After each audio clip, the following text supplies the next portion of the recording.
never, ever do that again.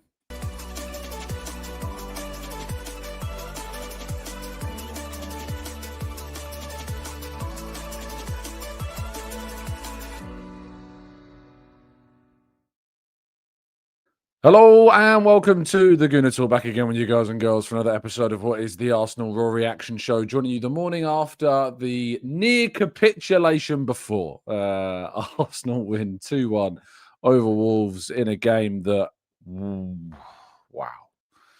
Yes, yesterday we were joking about the rehabilitation machine that is Arsenal and has been Arsenal in other sides, but my goodness, I don't think we were saying it with any level of seriousness, but we very, very, very, very nearly found a pulse in Wolves. We very, very nearly did.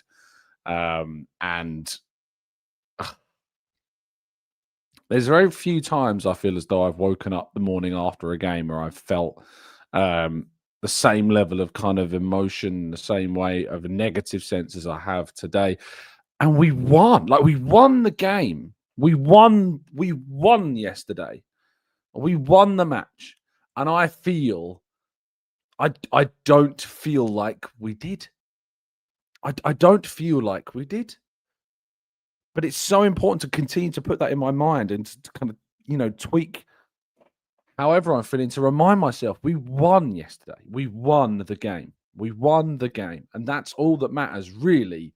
At the basic level, that's all that matters. But I'm really struggling because yesterday concerns me so much. So much. It concerned me so much. There's a lot to talk about. There's a lot to discuss. There's things that went wrong. There's things that went very right as well for one player in particular who we'll talk about.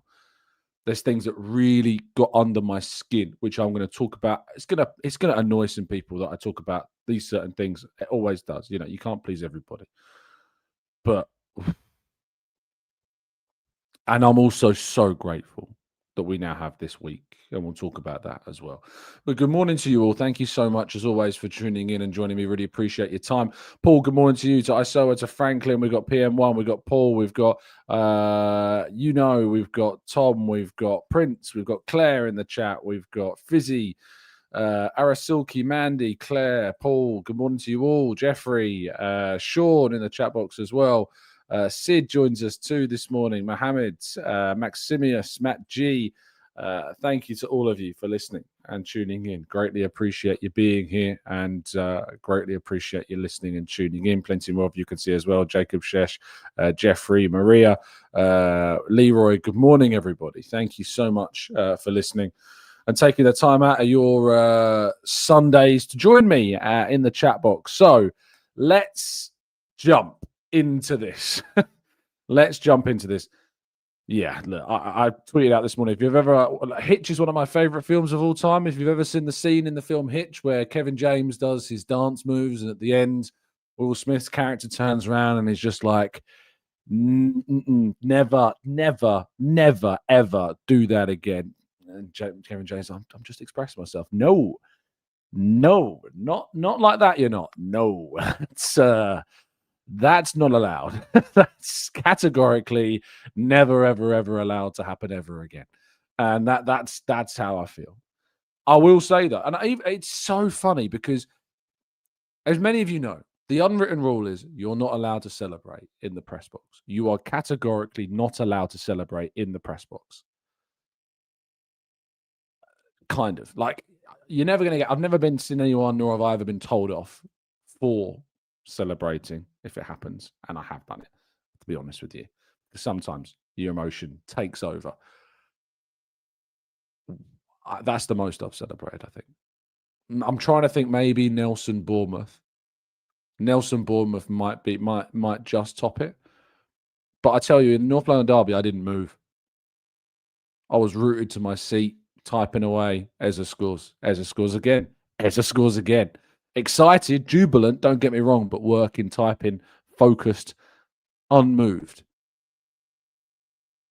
When that own goal from Mosquera went in after Saka's cross, that's the most I've reacted in a very, very, very long time sitting in that seat. That's the most I've reacted in a very long time because I knew what it meant. I know what that goal meant. And I know what it means. I know the bigger context. I don't know how anyone couldn't, to be honest. And I get the sense that post-match it doesn't even feel like we've won. But I struggle getting into the mindset of anybody who wouldn't have reacted so emotionally when that goal went in. To see the title and your control over it, your grip on it slip like it has slipped, and as we've seen in previous season, like it has slipped before. The emotion that I felt when that goal went in is like nothing I've experienced this season, despite it not necessarily it being kind of a Schadenfreude-esque jubilation, despite the what we'd endured for 90 minutes being so bad.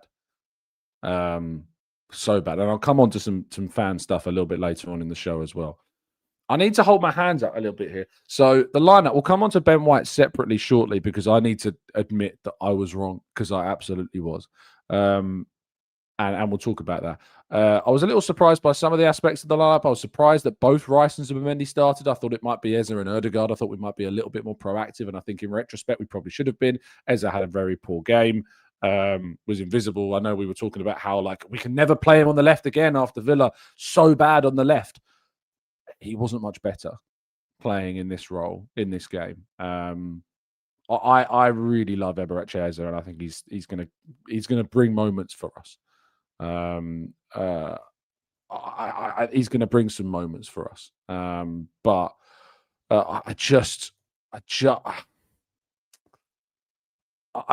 these games, we need obviously more, and we'll come on to some other players that we need more from. But Eze was probably our worst player, I think. I think he was. Martinelli as well. Both of them, Eze and Martinelli had very poor games. Very poor games. And I put both of them in my starting lineup yesterday, so I have to hold my hands up there. But I think the biggest one that I got wrong was this man. Starting Ben White. And it's easy to say with the benefit of hindsight. Really, really easy to say this with the benefit of hindsight. So it's not seeing the obvious. I actually didn't even think about the fact that this was Ben White's fourth start in 10 days? I think it's his fourth. I think it was his fourth start in 10 days. Count the games back. This one last night, Bruges on Wednesday or Tuesday, Wednesday. Sunday, Villa. I think it was Sunday. Can't really remember. I try to put it out of my mind. And then the week before that was Brentford. So from that Wednesday game to this Saturday evening game, 10 days, 4 starts. Ben White has barely started before those games. I think Brentford was his first appearance in the Premier League since Man United on the first day of the season. And he started 4 games. I don't think we talked about that enough yesterday in the morning. And obviously when we made the change, Lewis Skelly goes left back, Timber goes right back, Saliba stays in the middle. With the benefit of hindsight, Ben White should never start that game. And I have to hold my hands up and say I didn't consider that enough. And I'll tell you some really interesting words after the game in the press conference. He said, he was asked, I think it was Simon Collins said, you spoke about the dangerous cycle with injuries. Is Ben an example of that? And how is he doing? Does it look like a hamstring issue? Arteta said exactly that. He hasn't played a lot of minutes because of the previous knee issue that he had. Then the moment he started to get some momentum, he had to play a lot because we didn't have another solution. We had to even risk today William Saliba because probably it wasn't their best goal to play 90 minutes because we were buying tickets for another injury, but we don't have anybody else. But yeah, that's Ben for sure in terms of a hamstring. They did confirm it's a hamstring and they'll do a scan today and we'll find out more and we'll hear from Arteta on Friday where he'll say it's a matter of days, weeks or months. We don't know. But this phrase he used where he says we were buying tickets for another injury. What he's talking about there is the idea of the lottery of injuries. And if you decide to start certain players because you have no choice, you're buying tickets for another injury. When he came off, Saliba wasn't fully fit. My assumption is they wanted to get some minutes into Saliba and felt that the best way to do that was to play him with Ben White and Timber and have that mobility to the right of him. But let's be honest, surely there must have been some question marks there, and surely it's worth asking the question. Therefore, like when you look at it, 4 starts, 10 days, Lewis Skelly on the bench, Norgard on the bench, who had a good game at centre half. Could he have played there and Timber then at right back? Timber didn't play, of course, in midweek either. So, like, could Timber really play like from the start at right back after not playing at all because of injury in midweek? Again, I'm even talking myself out of it now. I'm almost feeling like, you know, even now that there's maybe arguments because we don't know the full picture. We don't know the load. We don't know the load of certain players, and maybe this was the risk that they had to take. And maybe that's just one of those where we have to try and be better understanding of it. I just can't, with the benefit of hindsight, get my head around it because it does look so obvious now, doesn't it? And it's seeing him injured, and it happened in a moment where everybody kind of chased back that Hwang opportunity. Ryan makes an important save. My word, if that had gone in, I don't know if we would have come out with a victory because when we've conceded first, we've only won 1 game, which was against Newcastle. So, yeah, hopefully the injury's not too bad, but it's not his knee, it's his hamstring, and that's probably going to be weeks, which we don't have and can't afford really at the moment. Like we just can't afford to lose anymore. So, yeah, I think Norgard has to start the League Cup quarterfinal against Palace at centre-half. I think he's going to have to start that game at centre-half. I don't think we can afford to. I think Saliba, starts the game at Everton, no doubt about that. Timber starts that game too. And Capie, Lewis Skelly, going to get opportunities, but Calafiori will be back as well, of course. We didn't have Calafiori for this game. He was suspended, so that added to the problem too. He'll be fully rested for Everton. It's really difficult, really difficult. I'm not really going through this game in terms of like chronological order. I'm kind of just talking about moments because it's difficult to kind of talk about this game in chronological order of the events that happened because I just think there is just too much to talk about with individual things and elements of this game. So can I just say thank you so much, Bukayo Saka. Thank you for just battling for every single minute. Because of any player on this pitch, Bukayo Saka deserves so much credit for this performance. It wasn't like one of Saka's all-timers. It wasn't like, oh my God, this is the world-class elite level performance from Bukayo Saka. What I'm so grateful for this performance is that he is, for me, the only player who stood out, the only player who kept trying. And that was clear that the others in this team were leaning on him so heavily in this game. Everything was coming down the right. Everything was being passed down the right. Even the likes of like Saliba playing left-sided centre-half, turn to his right foot, spring out to the right-hand side. Rice balls to the right-hand side. Odegaard when he was on. Eza when he was on. Everything going through Saka. Little flicks inside. Crosses. Cross for Timber. Put wide. Cross for Gyokeres. Put wide. Cross for the first goal. Cross for the second goal. Little touches inside to Ben White. Brilliant opportunity. Brilliant find inside the box in the early stages of the game. Saka was head and shoulders above every single other player. There were others who had okay games, like Trossard came on and again had moments, but Saka was just this was Saka's night, and it's a shame that it kind of has this tinge of frustration on it because otherwise we could wax more lyrical about Bukayo Saka. But in recent weeks, Saka's been getting some unnecessary criticism, some absolute hollow claims about like should have been passing to Gyokeres when he scored against Brentford. My word, I mean, people need to screw their heads on a little bit tighter. But Saka it's just when Arsenal need lifting, he's there. He's there, and he was there for both of those moments, both of those crosses that led to those 2 goals. Wolves ironically scored 3 times and end up losing the game. 2 own goals. We found our brand new striker, people. They're called own goal, it turns out. They're a proper OG. My word. Yeah. So thank you, Bukayo Saka, for just dragging this team to 3 points here. Dragging this team to 3 points.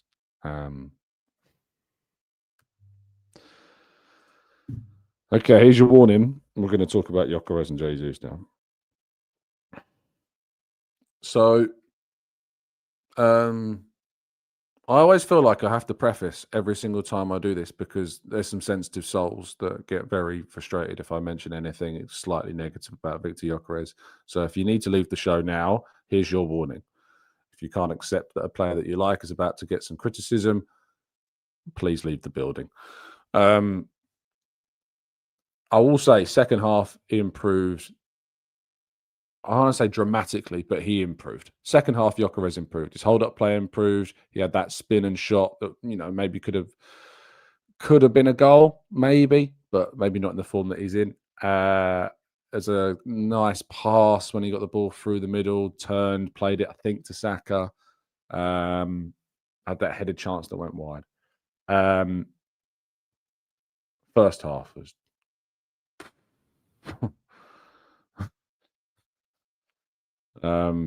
first half was something very, very I very struggled a lot to kind of I want this guy to succeed. So I want him to be a success. I want him to prove every doubt of me included wrong. I want him to be showing us why we spent the money on him. At the moment, he's not doing that. At the moment, he's just not. He's just not, is he? Let's just be very, very clear and blunt about this. He deserves more time. He needs more time. Someone said to me yesterday, and I think it was a comment in the show yesterday. Someone said to me, "Why have you not got the same energy for the patience that you had for Havertz that you haven't got for Gyokeres?" And I think that's a fair question to ask me. And I struggle a little bit with the answer. Why is it that I had more patience for Havertz than I have got for Gyokeres? And I think that when I woke up this morning, I reflected on asking myself that question. I think it's the context. I think there's some context to that question as to why my patience and my kind of my uh if you got the fuse running towards its destination burning dry, why my fuse is shorter for Gyokeres than it is for Havertz is because obviously Havertz started out of position for me in midfield when he first joined Arsenal, even though he started at centre forward in the Community Shield, and he kind of started in midfield. And I wanted to see him play further up because I thought that was his better role. Eventually, he did, and obviously, once he had played further up the field, we had an amazing second half of the 23-24 season, and he was absolutely critical to that. Then in 24-25, he was on record to have a 20-goal season before he got his injury, and I think maybe that's why I've got like more of a patience for him. With Gyokeres, he's obviously been desperate to join Arsenal at a time where the centre forward striker signing has never had more pressure on it. That signing has never ever had more expectation. I don't think there's been a greater level of expectation on a specific. I'm not talking about the player. I'm talking about the position that we've looked to sign a player in. I don't think there's never ever ever been a year where we have had this much expectation on a specific player to join one position, and that is the centre forward role for the 25-26 season. I'm trying to think of another one. I know centre half was a big one when Arteta first came in. I know central midfield was a big one in the 23-4 season. I absolutely get that. But it's the reason why I find it difficult is because I don't think it's fair so early to be like, publicly, and I have to be so aware that we have weight. It's not an arrogant thing to say, it's the reality. Thousands of people watch the show. Thank you so much for, by the way, helping us to reach 67,000. When I write an article about somebody, it's read by however many people. That's the nature of the job, and I feel like I have to be conscious of that when I'm speaking about a player that's only just joined. I feel like there's a level of consciousness and I need to have when talking about somebody. But I also have to also pay you the respect of being honest about how I'm feeling. And how I'm feeling right now is not good. How I'm feeling right now is incredibly concerned. So, like Mikey says, you're going very early. Now, I'm not making any conclusions here. I'm not coming to the end of a judgment. I'm not saying his time's done. I'm not saying it's a failed signing. I'm not saying any of these things. So I don't think I'm going early because I'm not concluding anything. I think I'm just rightfully voicing some concerns I've got at this point. And that Burnley performance that he had was really good. The first 45 minutes of that game was the best 45 minutes of football Gyokeres has played for us. And he was starting to click, and there was some things starting to happen. But even though he's just come back from this injury, he's still now played 5 appearances in a row and scored 0. He's barely come close to scoring. And the biggest issue I've got with the biggest defense that he's got, which apparently is service, is that there were 2 moments in that game yesterday where the centre forward that's going to take Arsenal to the next echelon of success gets on the end of that Saka cross, gets on the end of that Martinelli cross. The service argument for you is dead yesterday. Dead. Absolutely dead. There's no way that he shouldn't be getting on the end of that Saka cross. There's no way he shouldn't be anticipating being at the back post for that Martinelli cross.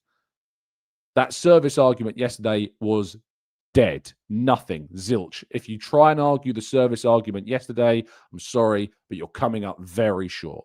Very, very, very short indeed. And then Jesus comes onto the field. And by the way, this is an excerpt you can see on the screen from the game against Club Brugge from Dan Sheldon in The Athletic, which is despite the fact Gabriel hadn't played for nearly a year, he looked sharp during his 30-minute cameo, came close to adding Arsenal's 4th goal. And the 28-year-old managed more touches and registered the same number of shots as Gyokeres, who played 62 minutes. Gyokeres had 5 touches in the first half. Gyokeres had 5 touches in the first half. 5. That's not about service. You need to be engaged in the game more. You need to be showing more. You need to be doing more. And this is why I asked Arteta on Friday, what is it about the idea that a player has to adapt to you or you need to adapt to the player? Let me see if I can find just quickly that response from that specific question. He said, I think the 2 things have to merge. I think we have to put the player in the best possible condition to explode and fulfill his potential, which, by the way, I think they did to a much better degree yesterday than they have done in many games with the opportunities, the balls in behind, the balls across the box. I think they did that yesterday. He continues and he says, and there were certain things that within that role, in the manner that we play, have to be fulfilled. And that's the combination of both. And then it's not only that. I think more important is the connections and the players around him at the end. Those interactions, that understanding, how it develops. And before the injury, I think he was in a great place. I think it took him a while at the beginning because, as you said, it's a different league, different demands. He had no preseason, and now he's starting to get again some momentum. And the goals will come, and we're going to be very pleased with him. I'm not pleased with him at the moment. And I hope that Arteta's prediction that we're going to, in the future, comes true. I really, really hope it does, because if it doesn't, then that's a lot of investment and a lot of faith we've put on that particular player more than anything else. There was some more from the embargo section as well. He said, with Viktor Gyokeres, during the summer, there was obviously a long transfer window and you ended up getting him. What did you expect from his signing when you bought him, and what has conspired so far? He said, well, 2 things. First of all, a lot of excitement as it happened because we were bringing in a proven goal scorer that is probably the best stats in Europe. And the second one, a player that comes to a different league, the most demanding league in the world. And what happens if he doesn't score in 5 or 6 games? That was my only question. And obviously, we've now seen him not score in 5 appearances. How is he going to react to that? How is he going to change to that? We don't know yet. We'll see in these coming games. We'll see in these coming matches. I empathise with those completely that are on the side of the argument that are saying, like, you just need to back the guy, you need to get behind him, you need to want him to succeed. I get where you're coming from, and I hope I'm not harshing your buzz too much by me just voicing some concerns that I've got, because I think I'm fair to have these concerns based on what we've seen. I can only talk about what I'm seeing with my own eyes in front of me, and I'm concerned. I'm not done. I'm not finished. I'm not over with this. I don't want to get into a situation. I'm literally saying he's this, he's that, he's over. Poor signing, flop, Nicolas Pepe, blah, blah, blah. This type of thing. I don't want to get into that situation because I think it's too early still. I still do think it's too early to have that type of conversation. I'll be having that conversation at the end of this season. It's probably the only time we're going to have. And if anyone says to me that it's longer than this season, or you need to give him more than a season, you're kidding yourself. 27-year-old, 60 million quid. You don't get more than a season. You don't get a free hit at this level in this position. You don't get a free hit. You just don't. You don't get a free hit season coming into Arsenal when they need you to take them to the title. You don't get a free season. You will be judged on what you do this season. This season. Not next season. This season. If there was a younger player coming in, there'd be more of an argument, but not now. Had experience, of course, in England as well, not in the Premier League, in the Championship, which has always been a great kind of a breeding ground, really, for some of the Premier League's best goal-scoring talents that have then taken that step up. Ollie Watkins, Ivan Toney, etc. You need to be able to hit that ground. There's no free hit this season. This season is too important to try and justify free hits. Derek says, what about Eza? Already talked about Eza. Said terrible performance. Terrible performance. The fact of the matter is that we've seen more from Eza this season than we have from Viktor, and that's what's keeping him out of the conversation at the moment.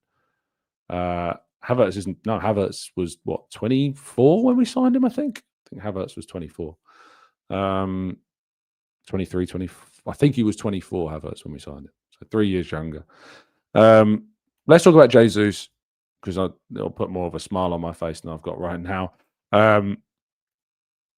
The instinct to me is like, start the guy. You know, that's the instinct. That's the instinct that I've got, is that I'm thinking, start the guy. But then there's part of me that goes, are these 20, 30 minutes, 10 minutes even, where we're going to see the best of Jesus? I don't know. We won't know until we start him. You know, we won't know until he starts a game, whether or not it's kind of these flashes in the pan, the 20, 30 minutes of Jesus. We won't know whether or not that happens. You know, we've seen Ben White start 4 games in 10 days and now he's injured. We need to be careful with Jesus. We need to, and we've got Gyokeres, and we're hopefully going to have Havertz back in the coming weeks as well. So we're going to be able to be more careful with it. At least we should be more careful with him. We need to protect him. But I'm so happy when he's on the field. Like when Jesus has played these last 2 games, I look at the way in which he moves, the way he interacts with his teammates, the way he shows up in the different half spaces, particularly on the left. And he connects and joins and he fights, and his hold-up play is so good for a player with such a smaller frame than other players that I am more critical of their hold-up play. And I'm just like, it just looks like Arsenal. It looks like an Arsenal centre-forward in this current kind of situation, if you like. It looks, I'm more familiar with it. It's comfy. I'm in that kind of comfort situation. And Neil says, Jesus isn't exactly a clinical finisher. He's not. He's not. He's not a clinical finisher. And I don't think he's ever going to be a clinical. If you could put Gyokeres' finishing into Jesus, we wouldn't need to have a conversation anymore about, and if he had the fitness levels of Rice, then you're talking about the perfect centre forward. And I don't think that player exists, unfortunately, for Arsenal. If they do, they're currently playing at Manchester City. But the reality is for Arsenal is that in the way that we play, Jesus brings back that familiarity. And I think that even though he is not a clinical finisher and never will be, every single player around him is better with him there. That's the big argument for Jesus, is that when he is on the field, everyone around him is better than they are when he's not. Martinelli, who had a terrible game yesterday, is better when he's there. Ødegaard was better when he came on. Saka got even better when he came on. And even though we kind of started to kind of sit back and absorb pressure, it was Jesus that was constantly trying to get us to escape, constantly trying to change the momentum. We'll talk about the end of the game in a second, because it was unacceptable. And Arteta talked about that as well afterwards as well. Absolutely disgusting way to end the game, and what happened. It wasn't by design. Arteta certainly didn't ask them to sit back after we scored. In fact, in those last few minutes of the game, he was talking about how he couldn't believe what he was watching. It was unacceptable the way in which we just fell back and lost. Our heads just went. And we're so lucky that Jesus and Saka in the end the efforts they put in. Even though Jesus didn't get on the end of that chance, what Jesus does in that moment leads to that goal.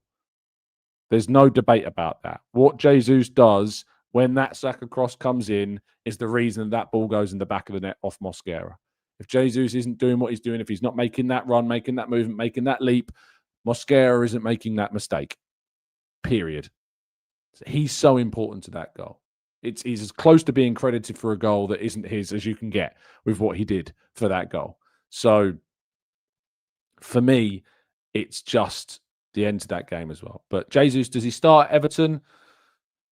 I'll tell you what, I'd probably still start Viktor at Everton, but I'm bringing Jesus on at halftime if Viktor's had the half that he had yesterday. If Viktor has the same first half that he had against Wolves at Everton, which I think that he should get more opportunities playing away from home, hitting on the break, maybe a bit more, even though Everton will be missing a few players, maybe he gets more joy. And I really hope that he does. I really, really, really, really hope that he does. There's nothing more I want right now than for Viktor Gyokeres to start scoring goals, to find his rhythm, to click with the team, for the team to understand him better, and for me to be able to jump on a show the next day and be like, praise be, he is the guy, and he's doing it for us. I don't want anything other than that to be what I'm coming on after the Everton game and saying. Nothing more. That's what I want to do. As of right now, I can't do that. And I don't think anyone really should be expecting me to be able to do that. Nor do I think anyone should be expecting me not to raise my own concerns about what we have seen yesterday and, of course, at significant other points of this season. Just very quickly on this moment, do I think it's a red card? No, I don't.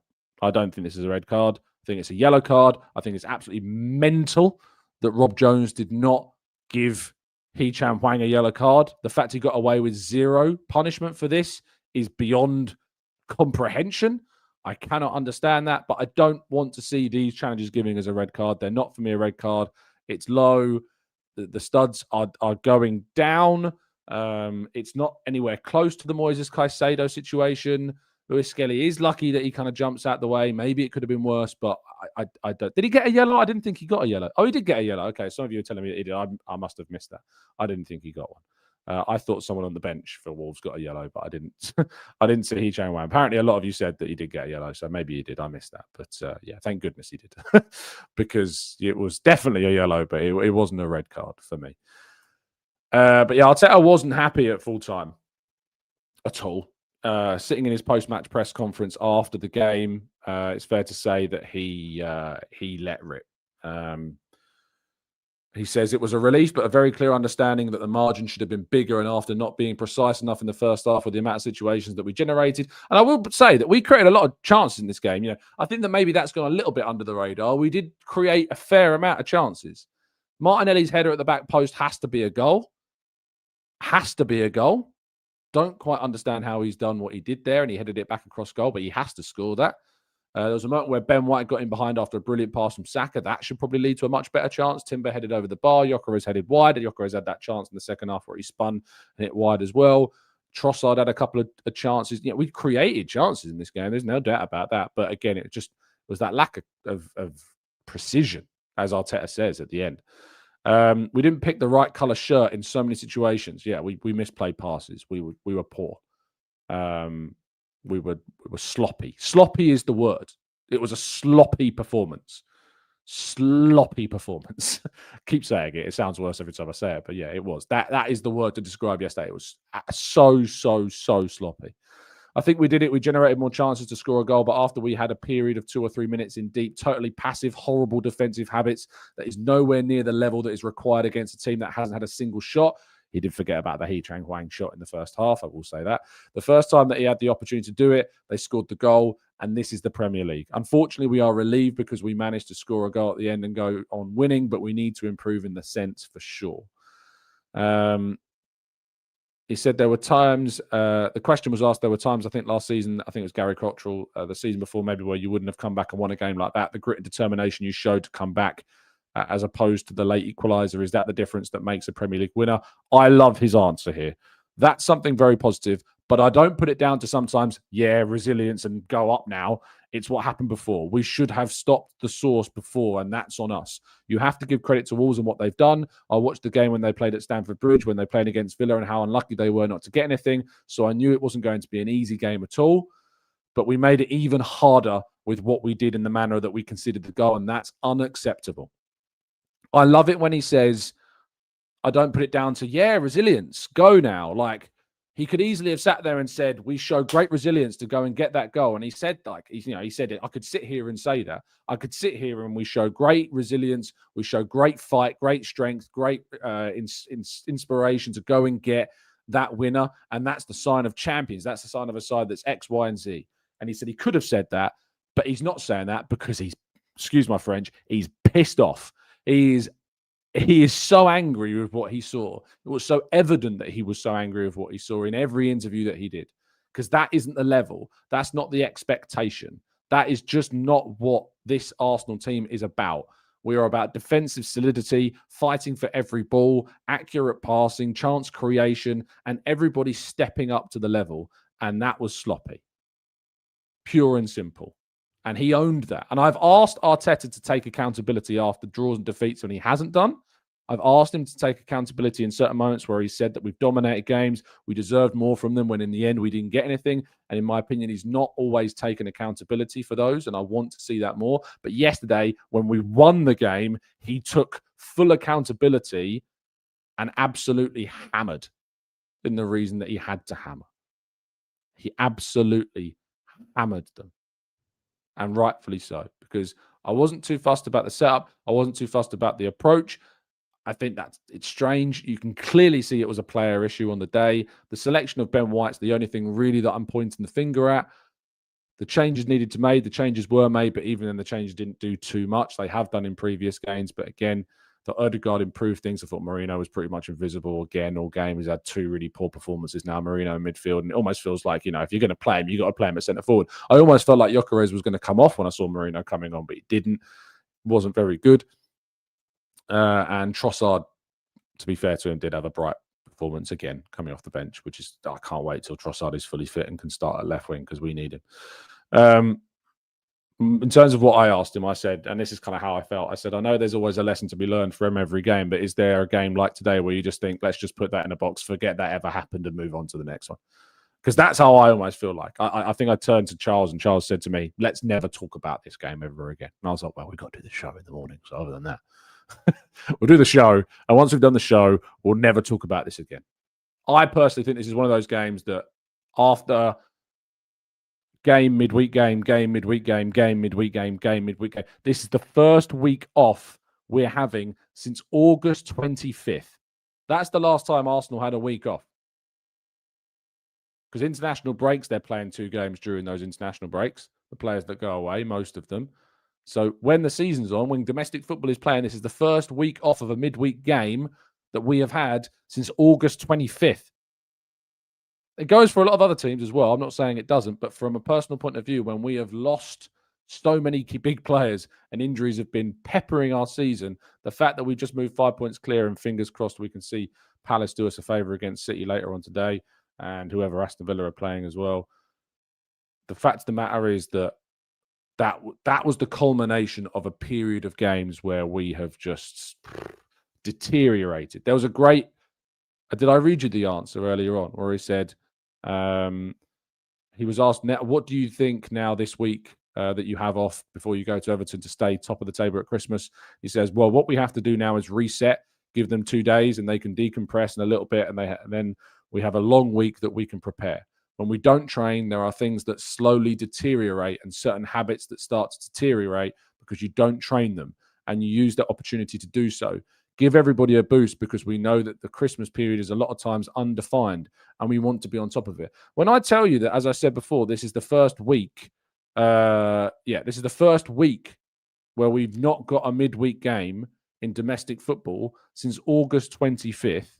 How on earth can there ever be an accusation of overtraining?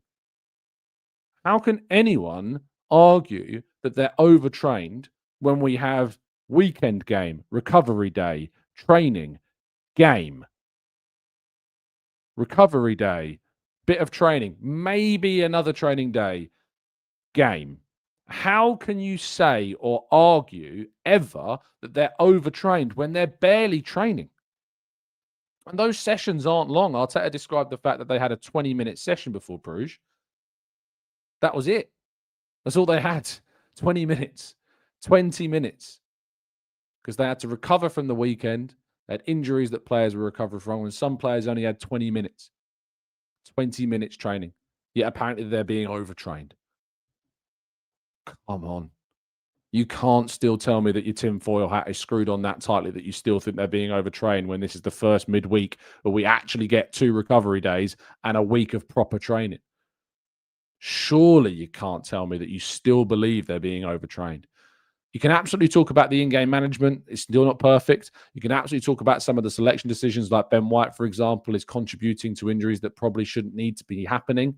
Even though we're not aware of the full picture, we don't know it. We don't know the load of certain players. We don't know if anyone else had to be on the bench or had to start or whatever. But still, you can point to that, and I haven't got a problem with that. You can point to that without me questioning it at all. But the idea of overtraining players when this is the reality, I'm sorry, but it's just common sense. Now, I realise I'm 41 minutes into this show, and I've not got onto something that I could easily spend an hour talking about. I'm going to try and not spend an hour talking about it. But it's this conversation that I know not everybody agrees with me on. It's a conversation people wish I don't talk about. It's a conversation I know that's going to piss some people off. So again, here's your warning. I'm about to talk about fans walking out the stadium after Wolves scored their goal. So if you can't handle this conversation, you don't want to hear me talk about it, if you don't want to hear me talk about some fans that left the ground before we scored our winning goal, here's your warning. Here's your trigger moment. You can leave now if you don't want to. Arteta was asked after the game.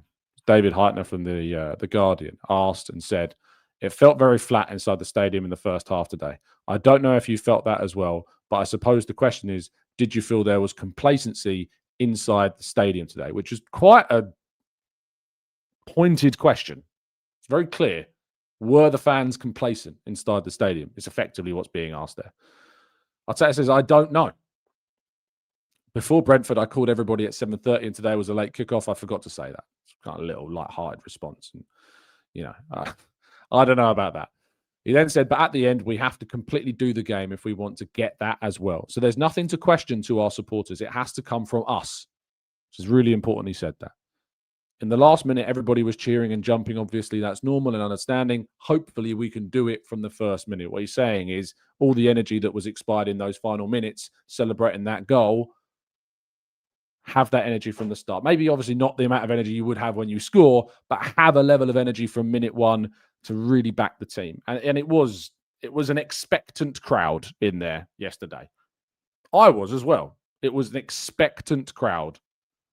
Top versus bottom, easy job, 3 points. I think we were saying before the game, 3-0, 4-0, 5-0. How many predictions were all that? I don't think I spoke to a single person that felt that we wouldn't win at least by 3 goals yesterday. I don't think that they felt like at all that it was going to be as much of a struggle as it was. And that, I think, did show. But what you see on this screen here, and for those listening on audio platforms, I'll describe it to you. Ihsan Khan, I missed this during the game. Ihsan Khan of the Mail videoed hundreds. And if you zoom in into the background of the North Bank, you can see potentially overall thousands of fans leaving when Wolves scored. And those fans, those hundreds or thousands of fans, missed our winning goal in this game. There's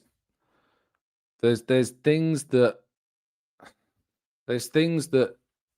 really bug me, because I talk a lot and I argue a lot the point that I know that there are some incredibly passionate fans, very loyal fans, that get frustrated with me, when I talk about the idea that everybody deserves the chance to buy a ticket, and that loyalty is not necessarily something that can be measured in terms of just how long you've supported them, how many games you have been to, etc. I don't think that's the only way to measure loyalty, and people get very annoyed at me for saying that. But this frustrates me because beyond anything else, in that moment, where your team has conceded with minutes still to win the game left, you abandon them. Now, I'm not saying that these players deserved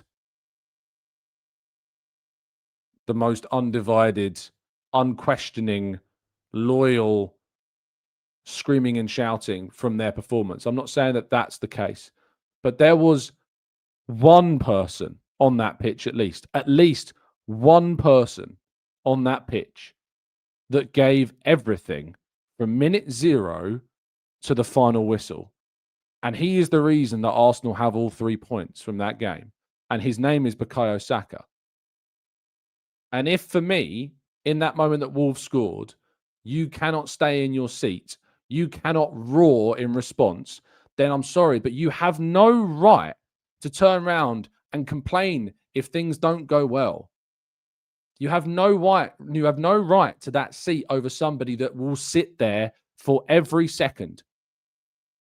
Supporting a football team is about supporting them in the darkest moments and the greatest moments. And there are fans out there that will sit in the seats of those fans that then went empty when we conceded, that will be screaming and shouting and chanting and roaring their team on, encouraging them to be better, demanding more from them. It's all well and good jumping onto social media and saying, how on earth can you justify moaning at fans for leaving? How, we've won what in how many years? They don't deserve my loyalty. They don't deserve me going. Well, don't go. Don't go.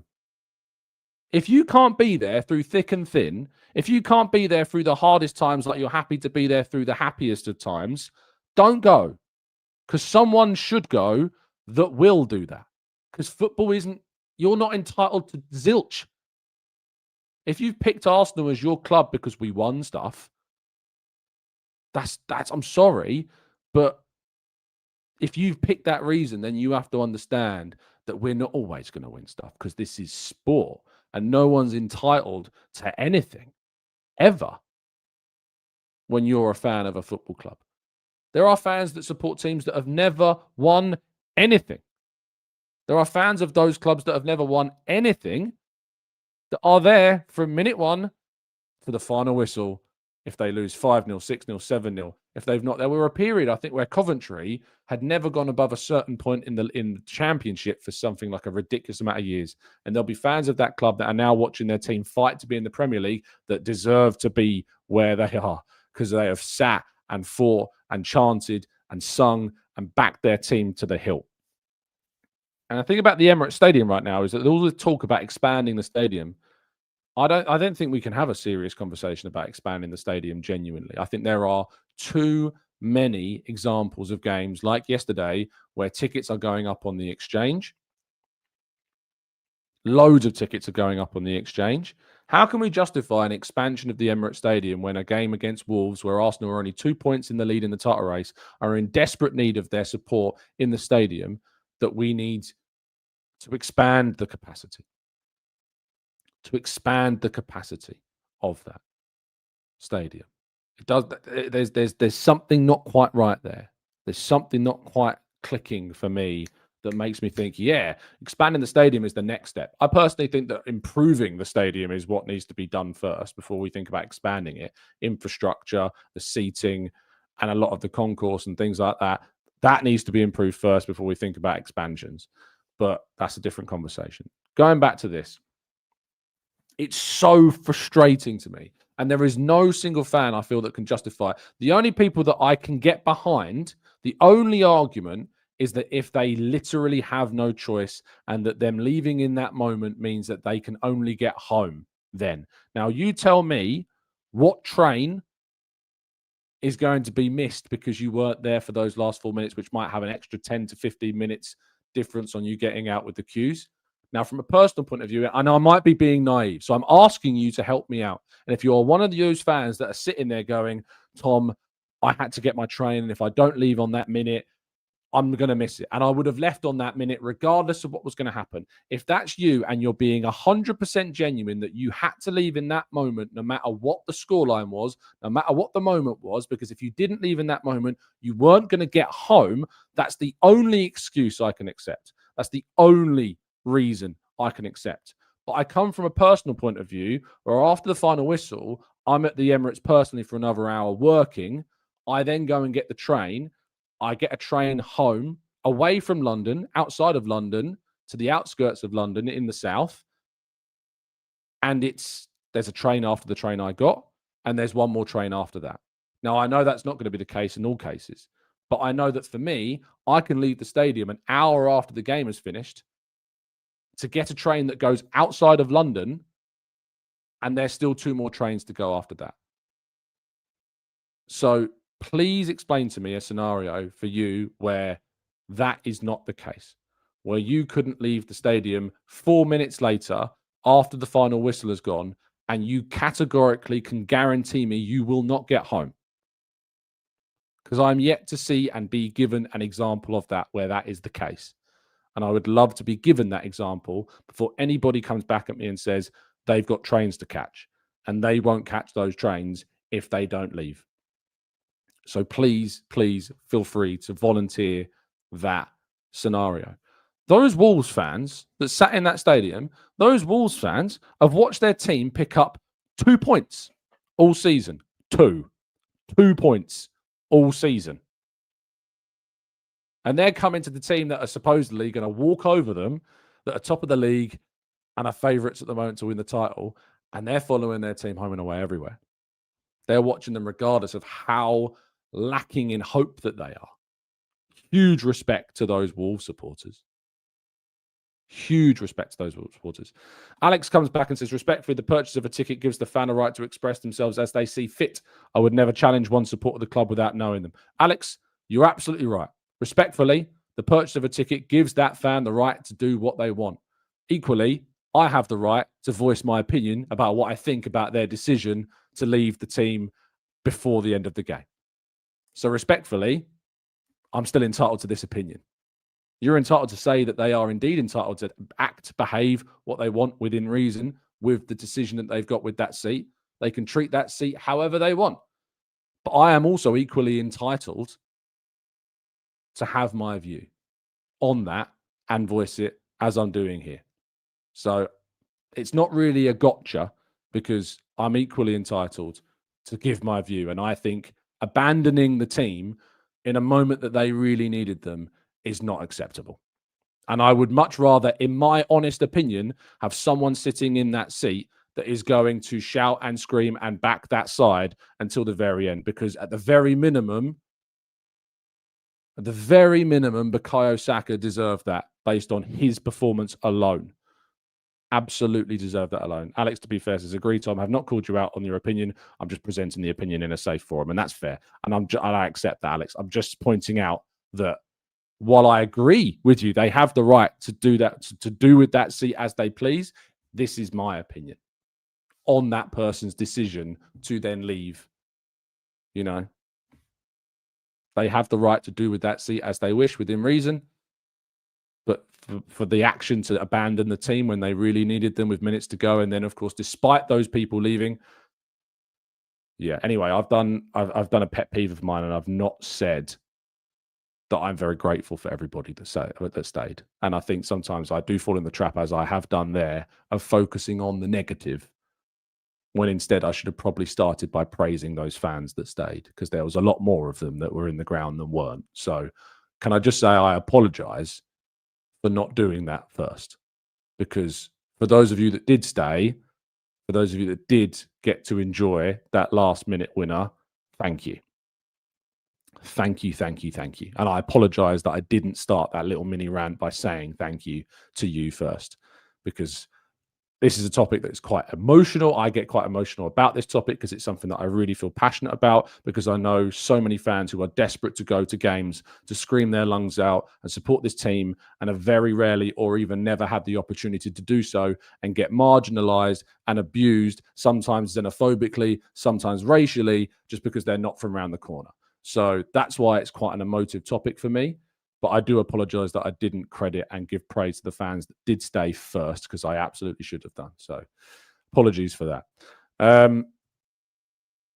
It's difficult to segue into a NordVPN sponsor after that. So I'm not even going to try.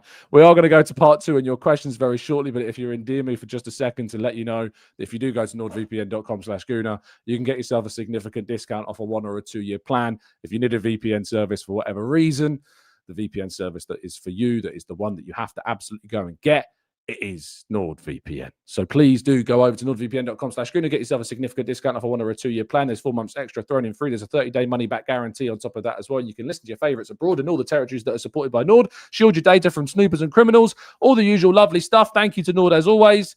And we'll sure to give you a much better segue in a future show, and I know I can do it. Right, let's go to part 2. Your questions, your thoughts, and more right after this.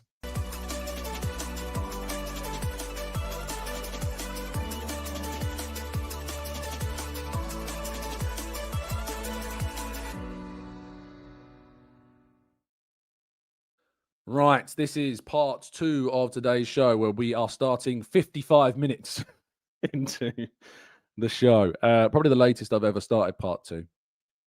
Thankfully, I've got a day off today. But yeah. Oh, man. Sometimes I wish like the sometimes I wish the intro video was a little bit longer just so I could have a little bit more of a breather. So I can just kind of breathe a little bit and just relax, calm down, and yeah, that's clear. Neon Gooner says it's okay to criticize an alternative view. It's not okay to be divisive, and Tom hasn't been that. Well, I appreciate that. And if you don't agree with what I thought, I hope that you haven't thought I've been divisive. It's not my intention to be divisive. It's my intention to put across my opinion. It might be difficult. It might be different to yours, but at the end of the day, that's how I feel. I'm not saying it to be divisive. I'm not saying it to be controversial. I'm not saying it for attention. I'm saying it because it's how I feel. I'm saying it because there's a passion about that topic that really that I cover. And the amount of times I've done stories about the ticketing situation, about horrible, disgusting ticket touts who make the experience of going to games much worse for so many supporters. Like, I cannot express enough that it comes from a very genuine place, a very genuine place, and it's not anything more than that, but than to see the Emirates be the best version it can possibly be of itself. That's where it comes from. Guaranteed Gain says, other than putting 10 men behind the ball, can't fault Arsenal. Wolves played like a coward. Yeah, they did, but can we really expect them not to? We can criticise them. They're bottom of the league. They're scrapping for every point they can get. We had to expect that. We were going to face a team that were going to do that. You're absolutely right. At the end of the day, it's then on us to go and win that game. Thankfully, we did that just about. What I can't accept is actually those 2 to 3, 5 minutes where, even longer than that, I think Arteta actually kind of shaved a fair few minutes off of what it actually was. We can say that Wolves were cowardly. They weren't cowardly in the last 10 minutes of the game. They were anything but cowardly in the last 10 minutes of the game. So, and that's on us. That's the way we approached the game. That was what the players failed to do. And we made big mistakes as a result. Pat says, we're missing the point that football is meant to be fun and an escape for people. What we witnessed last night was a boring performance, so people are entitled to leave if they wish. As I said, Pat, at any point have I said at all that they aren't entitled to leave? At any point did I say that they weren't entitled to go? Did I say that they should be forced to stay in their seats? No. They are entitled to leave. They're entitled to do that seat, whatever they wish. But I'm entitled to criticise that decision, to abandon the team when they need them. Because football's about supporting your team. Being a fan is not about going to a game to watch your team win. That's not what football is about. That's not why you support your team. You support your team because you have a connection to it. You support your team because you identify with it. You support your team because there is perhaps an inheritance to it. But it's at the end of the day, the bottom line is it's a sports team that are entitled to win nothing. That's not why you support a team. Yeah, you can support it to have fun, go with your mates, have a day out, have a few drinks, enjoy it, have a laugh. But in that stadium, the idea of a fan, the word supporter, is in itself the definition. You go to support. You don't go to support a bit. You don't go to support when we're winning. You don't go to support only if we win. So you're entitled to leave, but I vehemently disagree with that decision. And he says, Tom, when is the live show? I put a message in our Discord server the other day, so if you're not a member, you wouldn't have heard it. But I've made the decision to delay the live show until the end of the season. We usually do it like February time, but I've decided that if I'm going to do a live show, I'm probably going to do it at the end of the season because I think that it might have more meaning to do it then than now. So that the live show, if you're wondering what I'm talking about, we do live shows where you can come along and actually see the show in the flesh with some fantastic guests. And we've done 3 of them so far the last 3 years, 23, 24, 25. We've done shows. And I'm hoping to do one in 2026, but I'm going to do it towards the end of the year, of the season, not the year, the season. So summertime. We'll do it. I don't know when yet, but any information I have, Andy, when it happens, I will absolutely let you know. Neon says, you're right, Tom. I completely agree. Being a supporter is an identity. Alpha says, Arsenal, we had experienced lots of setbacks. Can't see it happening again, considering City have picked up form and are scoring goals. Shano says, once Gyokeres went off, their centre-backs were passing the ball around like prime Brazil. I think that was not a Gyokeres thing. I think that was an overall thing. I think that was the way in which Arsenal, the whole team, then just for some reason regressed. It wasn't immediate. It took a little time, but it did happen. Says, Tom, yesterday is one where we expected more, but were left wanting to forget all about it. But happy we left with 3 points. City and Villa dropping points would make it even better. We got to keep those fingers crossed. I mean, it will have been a gut punch, those teams. I mean, City players and Villa players watching that game would have been buzzing to see Wolves score, only then to have Arsenal score late and win. So, it would have been a gut punch to them. Salahuddin says, I knew this game and performance would be meh, hence why I asked for a professional 2-0 win. I think this happened because we still had the Villa result inexplicably in our minds. Maybe we did. And that's maybe why we panicked at the end with just a 1-goal lead. We had to try and hold on to it. I think that's probably the mental side of it. Namdi says, Tom, do you think some players are better than others? I think Gyokeres improved with Trossard on. So relationships are better than others. Yeah, of course. I think some players better understand one another. Definitely. There's no doubt about that. Gyokeres and Trossard, you point out maybe being one. But still, it doesn't justify what we saw. And they need to be better. Ben says, Tom, what do you think about playing Ben White again when we have Miles and Timber? Baffling. Yeah, I said at the start of the show, I said I held my hands up there. I think he definitely shouldn't have started Ben White. Easy to say after he's got injured, absolutely. But 4 starts in 10 days when you had the option to bring Miles on, you didn't have to start Ben. Yeah, I think that's absolutely fair. Brian says 3 points matters here. What is the point of playing flair football and not getting the points? Arsenal won't play nice football week in, week out. It's impossible. It was just a bad day. Ake says, Tom, do you think it's time that we give up on Gyokeres? No. I don't even need to read the rest of this question, to be honest, mate. There is absolutely no way that it is time to give up on him. He needs the supporters. There's nothing wrong in voicing your concern, in voicing what our worries are, in being critical, but you're a supporter.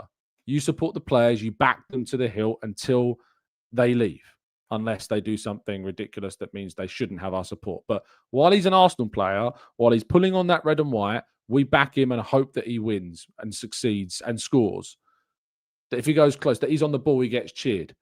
If he gets an opportunity, he goes for it. That's what we've got to hope. That's what we've got to do. That is the reality. So no, it's not time to give up on Gyokeres. It's December. He's at the club. He didn't have preseason. I think there are mitigating circumstances to his form. We need to see more, as I say, and I've brought out, but you don't give up on the guy. So he says, since playing Newcastle a couple of years ago, when there was about 50 minutes of ball in play time due to the opposition starting the match, it has become a pet peeve of mine. And there were only 4 minutes added on. I empathise with your your frustrations there, City. Culture Mark says, TC, do you think Gyokeres has the ability to take on the advice that Wenger gave to Henry about adapting to his teammates as opposed to them adapting to him? And the best player yesterday was Saka. It's not even a debate who the best player was yesterday. Saka was head and shoulders above everybody else, but by such a distance. He wasn't like world class. He was just the best player on the pitch, no doubt about that. But regarding Gyokeres, can he take that advice? I hope so, but we haven't seen enough yet to know if he can. I hope that he can. Ben says, Tom, go watch some hate watches. It will do you good. They were legendary. Yeah. But what I find often is with those hate watchers that you end up watching people that are supposedly Arsenal fans not celebrating Arsenal scoring goals. So I tend to avoid them. John says Wolves played last night like most Premier League teams that came to the Emirates now, 11 men behind the ball and play on the break. They did it better than anyone else in the season, so well done to them. Emirates says, when we signed Gyokeres, some fans were almost salivating over the potential partnership with him and Ødegaard. We're now in December, and it seems like Trossard who brings the best out of him. Obviously, both players have had their injury issues this season, which is a bit of context that's important. But I just think it's the style of Arsenal. I think it's the style of the league, and I think it's the style of our opponents that are ultimately the biggest mitigating circumstances. Says Tom, please explain why Saka wasn't given the assist. You don't get assists for own goals in the Premier League. You do in fantasy, but you don't get them officially. So that's just not how it works. So yeah, sorry about that. Kamos says, why must everything be an ultimatum with certain fans? I don't know. People view football sometimes in a binary way. I don't get it. Matthew says, Tom or Rom, title winners often have a player that scores 20 league goals or a few that get double figures. Are you worried about the goals and set pieces drying up? Isn't it funny how we're not worried about set pieces drying up? We scored from one yesterday, by the way. But Gabriel's absence and Saliba's absence as well, I think, has contributed to that somewhat. When Saliba and Gabriel come back, I think you're going to see a very different Arsenal. But for the while that they're out, we need to make it through this period as best we can. When Elliot came on the channel, he said it himself, and I agree with him. We're going to drop points as a result of Gabriel not being fit. And we are seeing that. We are experiencing that. It happened at Sunderland, and it's happened against Chelsea, and it's happened now against Villa. It was going to happen. We're going to drop points. We just need to mitigate as many points as possible from being dropped. Simple as that. Anson says, Tom, it's evident to see that Gyokeres is clearly not suited to the system. His hold-up play is non-existent. It's not non-existent. It's just not at the level. It did improve in the second half. This is what I mean. This is what frustrates me. It's when sweeping statements get made when you know that's not true. You know it's not true to say his hold-up play was non-existent. If you said it was non-existent in the first half, 100%. Fair comment. But to say it was non-existent, period, is obviously a sweeping statement and wrong. And that's what frustrates me at times about some criticism. When you're being critical, you not only got to back it up with points, but you've got to be fair in that criticism. That's what I try to do. So you've got to try to be fair with that criticism. If you make sweeping statements like his hold-up play is non-existent, period, that's obviously not true. His hold-up play leaves much to be desired, is probably the way I would put it at the moment, and it needs to improve. But it improved in the second half, definitely. Lee says, Tom, I can guarantee that fans had left the stadium before Nelson scored that wonderful goal against Bournemouth. It's always been football and will never change, I'm afraid. You're right. And I'll never change in terms of still criticising it, Lee. So expect it to continue and for me to continue to do it. Paul says, I must admit, MLS had a decent game when he came on, but the team were frankly terrible. Maybe this is our season, and it reminds me of a performance against Portsmouth in the Invincibles season. Yeah, I think that's probably fair. Alpha says, my thoughts on Gyokeres' goals would surely come, considering Sporting is doing great in the Portuguese league. They are banging goals, just can't tell what is the difference between them and Arsenal. But the main difference is the league that they play in. That's the main difference, isn't it? Divesh says, what did you think about Mikel's press conference? As bad as a game as it was, I could see Mikel take accountability. Yeah, I said it earlier. It was good to see him. I've asked him in press conferences before, not to him. I've asked of him on the show to be more open to taking accountability for results that aren't great. He hadn't done that. But yesterday I felt like all he did was speak the truth. Yesterday was unacceptable. Yesterday was not what the level we expect. Some of the things that we did, we weren't finding the shirts of our own players enough.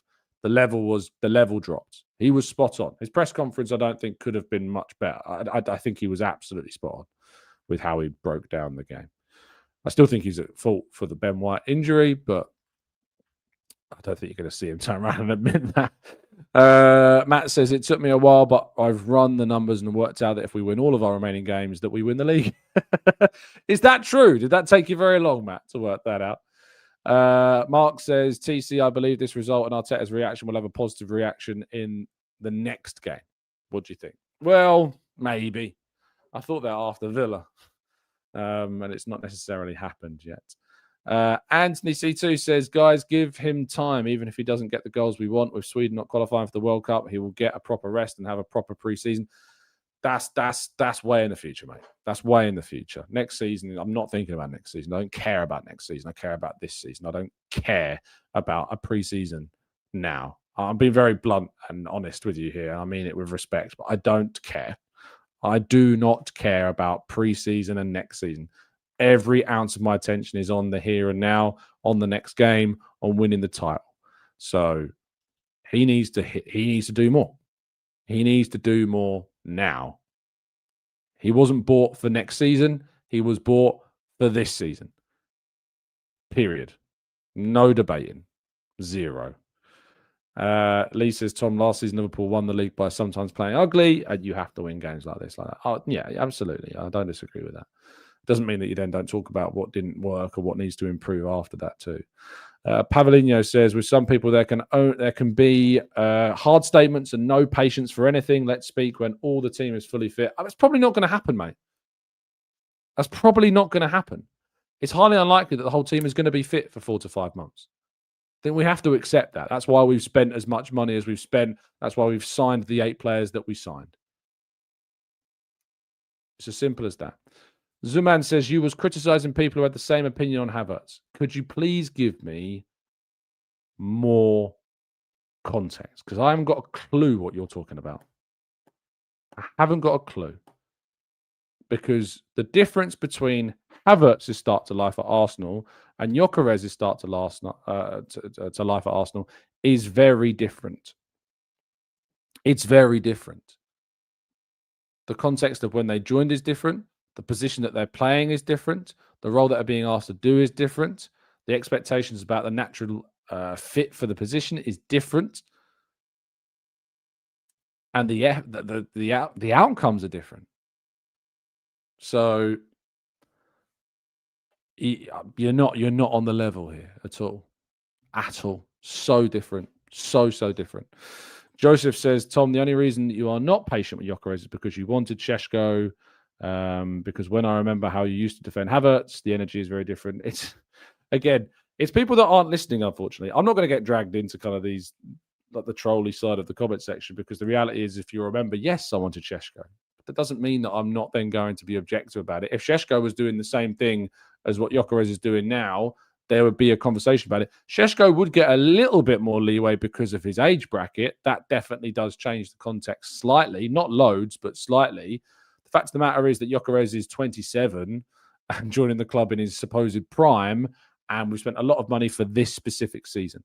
Havertz was bought for a very different reason to Gyokeres, and so the conversation is very different around him. If you can't deal with players being criticised, then this isn't the place for you, I'm afraid, when those criticisms are fair. Absolutely. Havertz was bought to be a player that would operate in several different positions. In my opinion, he was always better to be further up the field, and that's why he started that game in the centre-forward position against Man City in the Community Shield. Midfield is not, that left 8 role is not for Kai for me. It's just, never was his best role. It was always as a right 8 for Bayer Leverkusen, and then more so as a forward for Chelsea. It's never his best position, so it was no surprise at all that it wasn't working. Gyokeres is playing in his position. He was brought this season as a 27-year-old to come in, score goals straight away, and that's not happening. So different, mate. So there's no hypocrisy here. Unfortunately, you aren't getting it. Alex says, Tom, I feel Arteta pays more scrutiny on the team defensive performance than the attacking performance. Based on post-match comments, do you feel that when comparing to last season, we have become more dangerous? I feel that Arteta's belief is that defenses win titles and goals win games. There is only one team that has scored more goals than Arsenal this season. That's Manchester City. And Arsenal have been missing 3 centre forwards for the majority of this season. At least 2 of their 3 centre forwards have been missing for this season, alongside their most creative player and Saka for however many weeks it was as well. So when you context all of that, despite the fact that City have had Doku and Haaland and Savinho and who's the other, Phil Foden, despite the fact that City haven't missed any of those players, maybe a week or two here and there, unless I'm forgetting something. Arsenal haven't had Jesus up until now. They haven't had Havertz all season. They're missing Gyokeres for several weeks. They've played Marino up front in several games. They've not had Saka for several weeks. They've not had Madueke for several weeks. They've not had Martinelli for several weeks. They've not had Trossard for several games. Despite the fact that all has happened, they still have the second highest goal rate in the league in terms of goals scored. And yes, Arteta puts more emphasis on defence, but it doesn't mean that we aren't still scoring goals. Yesterday was the first time we scored from a set piece since the Bayern game. I think that's right. If you go back on the results of the last few games, that was the first time we've scored from a set piece in ages. So, again, really important context. Vincent says, very simple. Let's do this as they wish. Bring Jesus and Kai and have Viktor Gyokeres as a bench warmer. They both are Premier League proven missing sitters, and now they are alternatives. Berta knows better. If Gyokeres doesn't work out, like obviously the Andrea Berta question mark, I think Andrea Berta has transformed Arsenal's ability to sign players in the market and has been an absolute blessing for Arsenal Football Club. But the Gyokeres signing has a lot of expectation on it. A lot of expectation on it. There's no doubt about that. And there will be conversations about it if it doesn't work out, obviously. O'Malley says, our final ball was so bad last night. No, it wasn't. It wasn't so bad last night because there are a number of opportunities in that game. There were ones that weren't good. Absolutely, there were moments in that game that weren't good. But how no one's getting on the end of that Saka chance, I have no idea. How no one's getting on the end of that Martinelli chance, I have no idea. And how we aren't doing better with some of the deliveries that were put into the box, I have no idea. So it's not just about this idea that our delivery or final ball was so bad. Like, you have to take some accountability for not getting on the end of the chances that we create as well. That has to be in the conversation. Nandri says, let me say this. Havertz came in for a different position, upped his game, adapted. Gyokeres was brought as a striker. He needs to adapt and add elements to his game. He is a player and not above criticism. Lee says, Tom, give a big shout out to Ian Rush, who was intensive care with breathing difficulties. Great footballer. Well, absolutely. Thank you, Lee, for bringing that to my attention. I was unaware. And yeah, sending absolutely massive well wishes to Ian at what I'm sure is a very, very difficult time, and his family. Top for Trophy says, agree with the criticism. Let's have the same for Eza, who has been very poor. Yeah, I said that earlier. I said, invisible. Again, one of his poorest games, along with Aston Villa. Rightfully taken off early in the game. Yeah, the difference is obviously that he has had better games. He's had winning moments. He's the reason that we beat Palace. He's the reason we beat Spurs. So Gyokeres isn't the reason we've beaten anyone yet. Maybe Burnley. I guess, is probably the one that you would point to. But even then, that's why there's a difference between those two at the moment. Ryan says, why don't we shoot from outside the box, especially early in the match? We need to improve our shooting from 25 to 30 yards. City always had that. Their defenders and midfielders had that. I mean, we have just come off the back of a game where Madueke's banged one in from 30 yards. Martinelli has as well. So, two very recent examples of results where we obviously scored from range. We can do it more. I'd like us to do it more, but it is still there. Salodine says, we create good situations, but no one's on the end of those situations. We must do better with the few chances too. Martinelli's header the header as well for Martinelli has to be scored. Has to be scored. Dakoa says, agree with you, Tom, to create chances, even miss chances. The receiver is as much responsible as the sender. Gyokeres' movement is lacking. Arsenal Collector says, we must be up against PSR and FFP, but do we add in January? We are up against those two in January. I don't expect us to do anything in January. I just can't see it. Just based on everything that I've heard, feel like, spoken to, I just can't see anything happening in January. We have got these FFP and mainly PSR now, really. And FFP is still there, but yeah, it's no doubt in my mind that it's difficult to see us being able to do something. Marcus says, morning, Tom. Love to see you in Bruges, mate. So glad I don't have to go into hiding this week after yesterday. Incredibly poor. Pleasure to see you, my friend. Always. But yes, you don't have to go into hiding this week. Maybe a little bit, but not completely. John says, I thought Odegaard and Marino were poor. I think Marino was very poor when he came. Odegaard, Odegaard was better than Eze. There's no doubt about that, and certainly was helpful for Saka, but overall, still not great. Emotep says Arteta just can't get rotation right. I ain't surprised he will mess things up. Mark my words. Mark my words. I will be proven right. I will. What a strange way to behave. For everyone Arsenal fans, says, what are your thoughts on the post Twitter claiming Eze should have seen red? No, I don't think so. It was a high foot, yellow card, max. He didn't even see him. He didn't know he was there. Went for the ball, not a red card. So Dean says, weird question. It feels strange that we haven't had a game midweek. Why is that? Because we're in every competition. And that means you play pretty much every week. The expansion of the Champions League, the Nations League, the World Cup qualifiers, it means that there's just been so much football. The League Cup that we're still in, that's why we've had games every single week. It's been so many games. Yeah, I'm shattered. I'm not as shattered as them, but I'm shattered. Like traveling, it's an absolute. I always say it. I have to always caveat saying I know the privilege I have doing the job I do, but the traveling is tiring. Like I was saying, I'm tempted to do a pre-recorded show tomorrow because I feel like I just need a lay-in. I feel like I just need to have like just a morning where I have or a day at night where I have a proper sleep. So I am tempted to pre-record a show tomorrow. I don't know yet whether I will because I'm out tonight. As I say, I just feel like I need to. Got so much going on, so busy. That like, what was it? Monday night, get up early to go to the Eurostar. Tuesday night, out late after the press conference for a social event. Wednesday game, presser. Obviously, it's a 9 o'clock kickoff in Bruges, so out.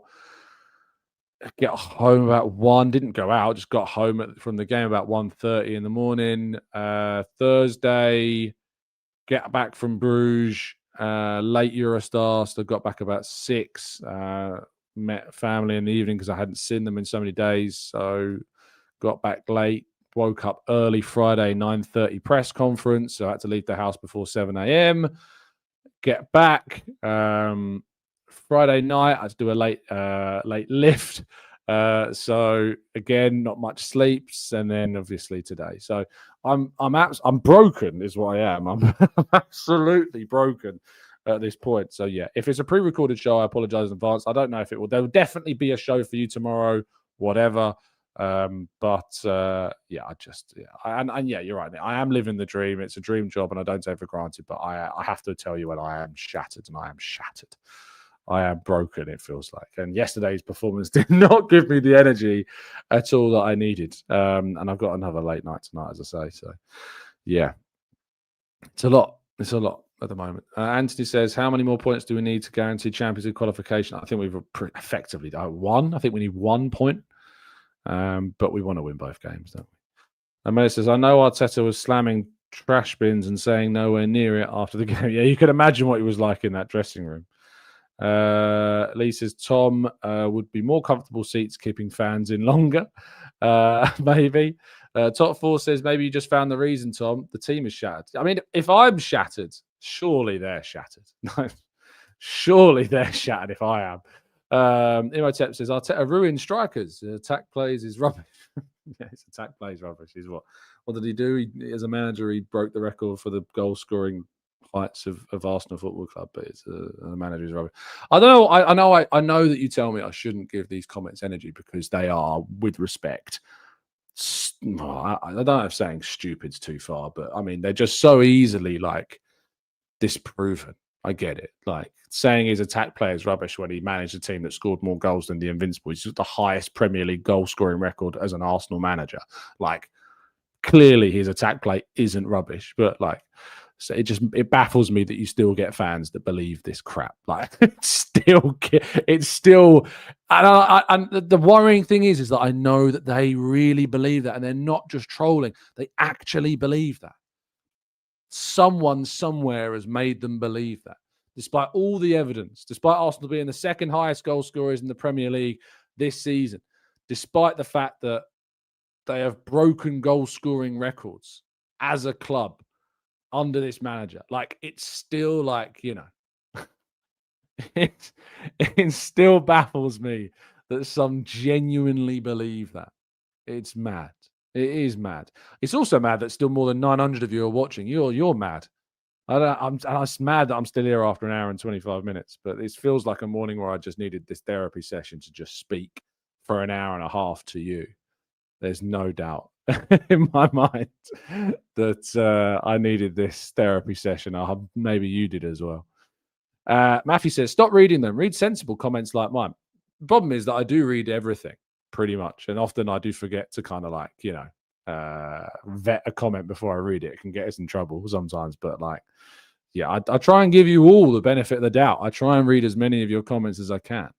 So the rough comes with the smooth. So it says, when you love your job, can it be classed as work? Oh, trust me, it's still work. It's still work because it's way more than just those 90 minutes. It's way more than that. It's the 2 press conferences every week which require often 2 to 3 hours of driving a day. It's the traveling for away games, which sometimes means that my work day will go from 6 a.m. to gone midnight sometimes. If I've got like a Man United, Liverpool, Everton, Newcastle, Sunderland away game and it's like a midday 2 o'clock kickoff, sometimes it's a 6 a.m. start, 1 a.m. finish. So yeah, it is work still. It's still a lot and it's tiring. Anish says it feels like that because the best attack usually associated with a team that 1 or 2 attackers with goals galore. We have a team that has a lot of goals spread throughout the team. And at the start of the season, I think that like Haaland was like responsible for like 95% of City's goals. It was mad. If you lose that player, where are you without him? And that's the question that still remains with them as well. Emirates says Arteta needs to do a reverse Havertz and Marino Gyokeres and play him in midfield. It might unlock him. I don't think that's he does not have the technical ability to do that. No, Havertz does, but Gyokeres doesn't. And he says, what we all need now, trust me, if City drop points today, it will be glorious, but I don't expect it to happen. Off says, when do you find time to exercise? Yeah, that as well is something I am struggling to do as much as I would hope, and I'm having to change my diet as a result of that. I've bought like these resistant bands now that I can travel with and do some workouts with from like hotel rooms and things like that, and they've been really good. So I don't have time to go to the gym, so doing home workouts has been like the only way that I can really get exercise in. And I've been playing a little bit of football when I can. I want to play more.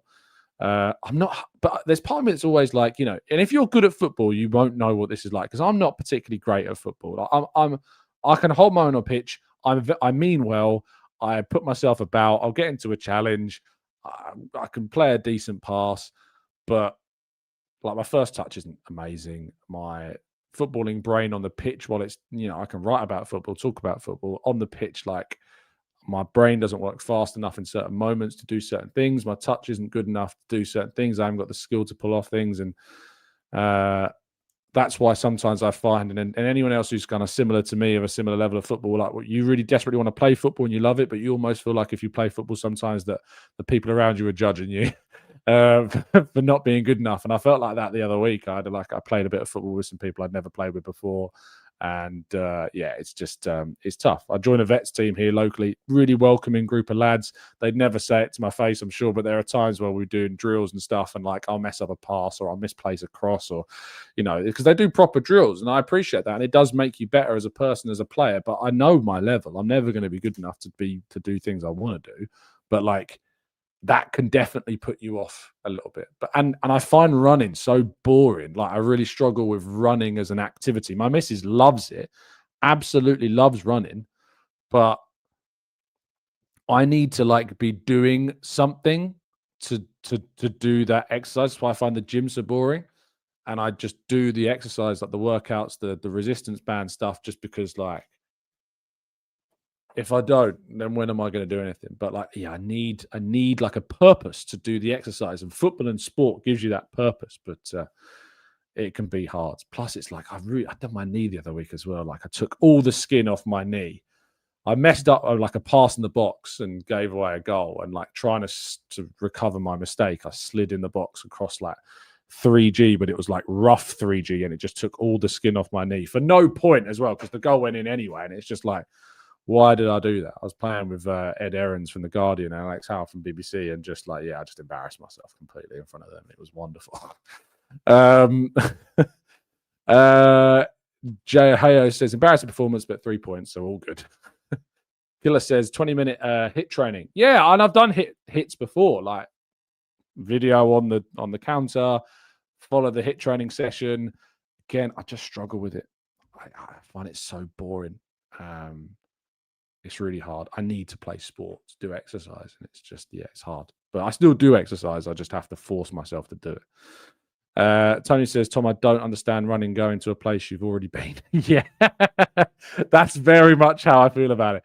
Neon says, park runs help give you purpose as you're challenging yourself. Yeah, and my missus does park run a lot, and a lot of my friends do it as well. And I can't. One thing I don't like is if I'm running, I have to run on my own.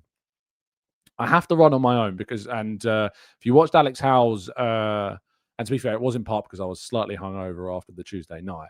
But what I will say is that the run that Alex and Sam Dean did in Bruges, I was supposed to go on that run. I just couldn't bring myself to do it after the night we'd had. And I was in if they'd have done it a little bit later in the afternoon, I probably would have done it. But I was like, I can't. And also, it's like I can't run with other people usually because I get embarrassed because I know their fitness is so much better than mine, and I don't want to slow them down. And I don't know. In my mind, I'm already overthinking what they're thinking about. Oh, this guy must be so unfit. Come on, speed up, fella. You know what I mean? So, I overthink it all. In short, I'm an overthinker.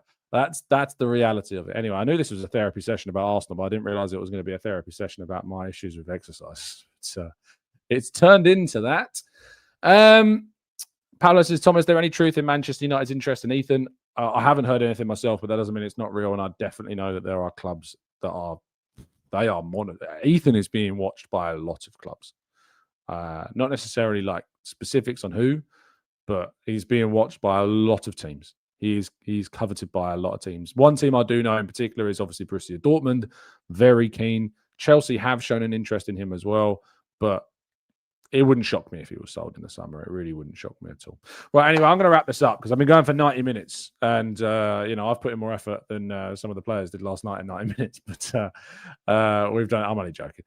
What I think is that this is one of those games where we just, as I said to Arteta afterwards, I want to put this in a box, put it under the desk, forget it ever happened, open it back up once we've won the league and just be like, thank goodness we won that game. That's when I want to think about this game again. I want to think about this game at the end of the season as the 3 biggest points we picked up.